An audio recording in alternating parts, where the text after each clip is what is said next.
President Trump says Greenland is essential to America's national security and future missile defense, especially as Russia and China expand their presence in the Arctic.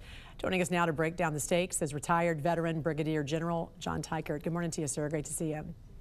Good morning, Jan. Thanks for having me. How critical is Greenland's location when it comes to missile detection, early warning systems, and this proposed Golden Dome, especially as Russia and China expand sort of their footprint there in the Arctic?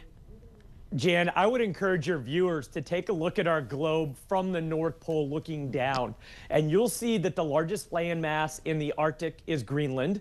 You'll see that it is the choke point for any commerce that would travel in the Arctic Ocean, especially along the north edge of North America. And you'll notice that it is the biggest landmass that is between Russia and the east coast of the United States. All of those reasons make it very geostrategically important. And the good news is that we have very active mechanisms with Greenland and with Denmark that allow us to use that landmass for the benefit of NATO and the United States. We don't need to own it. We just need to use it. We currently have a Space Force base there, and we need to continue to find opportunities for mutual benefit alongside of our allies and partners. I'm glad you said that. It's the first thing I did when this all came down. I wanted to see how big it was. It is massive. So great idea to look at it from the North Pole perspective as well. Turning to the Middle East right now, what risks does the violence in Iran pose beyond its borders, especially, for American forces and U.S. allies there in the region? And what should the White House and policymakers be keeping a close eye on right now?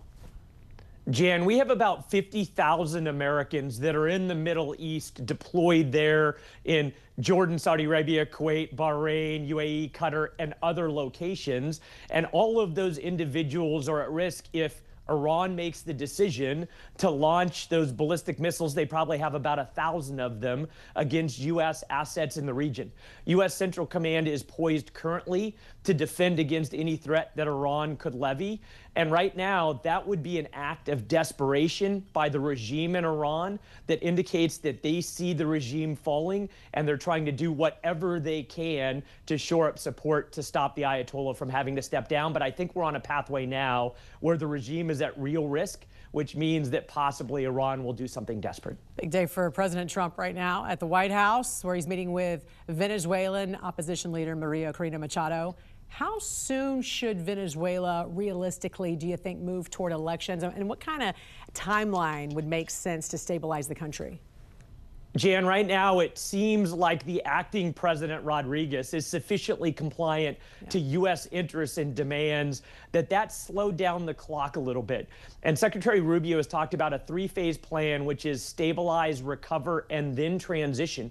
But it is in the best interest of the United States and the Venezuelan people to accelerate that process towards transition. They had elections in 2024. Gonzalez, who's now in exile in Spain, soundly won those elections. Machado is massively popular, and it legitimizes our activities in Venezuela. The more quickly, maybe within the next 6 months, that we can either establish that duly elected government from 2024 or stand up elections as quickly as possible to hit that transition phase that Rubio talks about. You think we can do that without boots on the ground, or do you think some level of military presence is unavoidable? And also, what does success look like for Venezuela in the near future? Jan, success for the United States looks like they are complying with or aligned with U.S. interests, and there's a duly elected government there in place that meets the will of the Venezuelan people. I firmly believe we do not need U.S. boots on the ground, especially because that large American armada in the Caribbean is keeping any of the rogue elements of the former regime in check. I think as long as Rodriguez continues to be compliant, then that threat of U.S. force is sufficient, and we won't need U.S. boots on the ground in Venezuela. How interconnected are these global flashpoints, Greenland, Iran, and Venezuela, when it comes to all of these global security challenges? Jan, there are real malign actors around the world that wish to do harm to the United States. Russia, China, Iran, North Korea. And probably the greatest linkage that we see in those hot spots today is that we serve and we deter and we can defeat if necessary alongside of a broad and trusting network of allies and partners that we created at the end of World War II, that we have maintained. And we need to take a good look to make sure that we nurture the trusting nature of those allies and partners that uniquely benefit the United States. And I suspect that in any challenge that we face around the globe, we'll need friends alongside of us. And we need to make sure they are there alongside of us because we've taken care of them in the good times.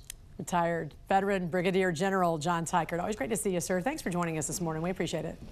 You got it. Thanks, Jen.